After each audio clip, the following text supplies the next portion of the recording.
हो, आता अख्खा महाराष्ट्र बघतोय की काही घडलंय. ज्या दिवसापासून ही घटना घडलेली आहे त्यानंतर याच्यात राजकारण कसं केलं गेलं, याला समाजाचा विषय कसा बनवण्यात आलं, मराठी आणि परप्रांतीय हा विषय कसा केला गेला. आम्ही जे केलं तर काही चुकीचं नव्हतं त्यात, ते आम्ही सांगितलंय, प्रेस कॉन्फरन्स सांगितलंय, कॉन्फरन्स झाली त्याच्यात सांगितलंय. आणि त्यानंतर एका समाजाला तुम्ही विदाऊट परमिशन परवानगी देता हे करायला, मोर्चे काढायला, आणि त्यानंतर मराठी समाज जेव्हा मैदानावर उतरतो तर तुम्ही बंधनं घालता. आमच्या शेकडो कार्यकर्त्यांना तुम्ही जेलमध्ये टाकलंय.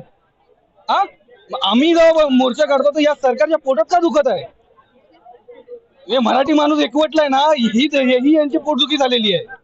आता लवकरच निवडणुका लागणार आहेत आणि भाजपाला हे उपरे हे लय खूप गोड वाटतात म्हणून हे राजकारण चाललंय.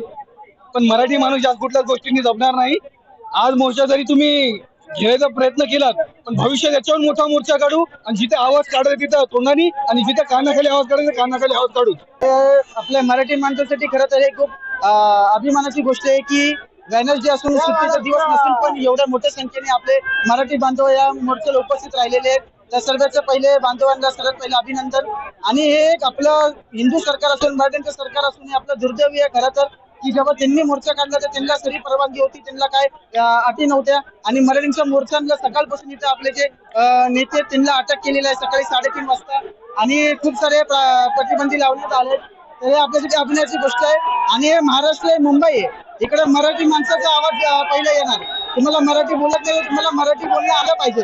हे महाराष्ट्र आहे आणि जर तुम्हाला येत नसेल तर तुम्ही शिकावी ती. आणि तुम्ही जर मराठी येत नसेल तुम्ही दादागिरी करता की मराठी नाही आता नाही आता तो क्या हुआ.